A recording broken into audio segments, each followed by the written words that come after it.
Hello guys, welcome back once again, and this time around I want to talk about Tony Hawk Pro Skater 5. It's been a while since I talked about this game, and to be honest, this is something I found interesting. So if you didn't know, the game's coming out September 29th, 2015. But in this case, we're talking about the exclusive content for Tony Hawk's Pro Skater 5 for the PS4 and the PS3 versions of the game. Now, this exclusive content will not be found in the Xbox versions, and you'll know why once I talk about it. Basically, developer Robomoto president announced today that in the PlayStation vlog that there'll be 3 character heads exclusive to this, which will be Ratchet, Sweet Tooth, and Sackboy. Again, all 3 PlayStation, obviously, franchises. And if you want to skate around with those heads, then there you go. Not a bad thing. It's not as bad as other things. I'm really, truthfully, not becoming a fan of kind of exclusive things anymore. It's becoming, I mean, don't get me wrong, this is completely for people who love Sony, love their franchises, and want to play that way. And there's nothing necessarily bad about that. The stuff has been done so much that after a while it kind of loses a little bit of its, coolness or excitementness, that's not even a word, because it happens so often. But the Xbox One 360 versions will also receive exclusive content, but this will be announced later, according to Activision. So clearly, we're probably going to see what? Microsoft stuff, maybe Halo, Gears of War or something, heads in there probably.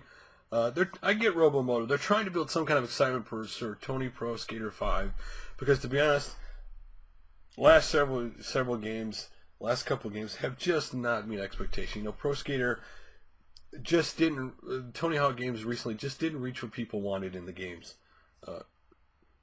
Again, they did confirm that Pro Skater 5 online modes use dedicated servers to power in multiplayer free skate mode that supports up to 20 players. So there you go. If you want to play freestyle mode and up to 20 players, which is not a bad thing, that's definitely cool. Again, multiplayer on this game would not hurt for you and your friends to play it together, and I think that's very important. The question will be, how much drive is there to want to play online for it? Now, this is obviously coming out for Xbox One, PS4, 360, and PS3. Obviously, they're missing some features on obviously the 360 and the PS3 from the current generation. That's obviously not surprising. So there you go. It'll be interesting to see how well this game does. And again, this is cool little things if you want to, like, Sweet Tooth is a cool character. I love Twisted Metal, so that'd be kind of cool to, like, skateboard around with him, or if you're a fan of Sackboy or Ratchet. I don't know if this actually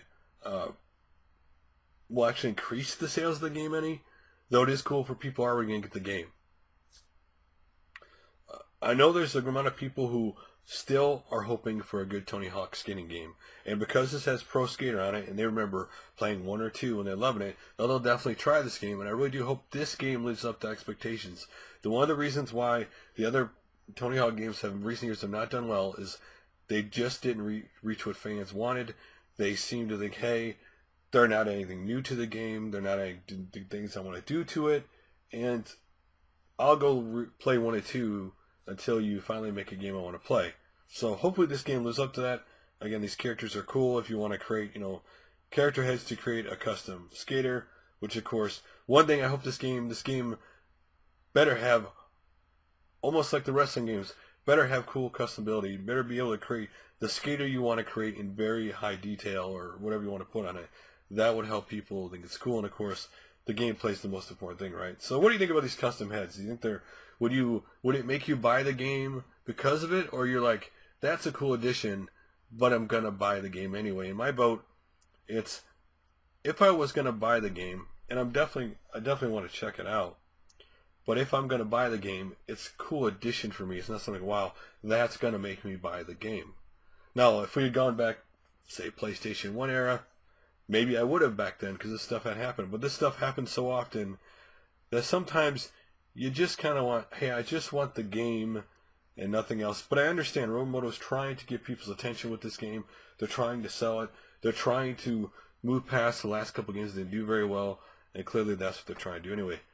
Enough of me talking for now. What do you guys think about Pro Skater 5? Are you interested in it?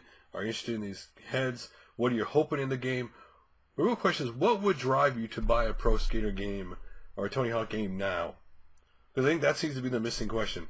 What's going to make you buy this game now? What does it have to do to make you know what? I'll buy that day one.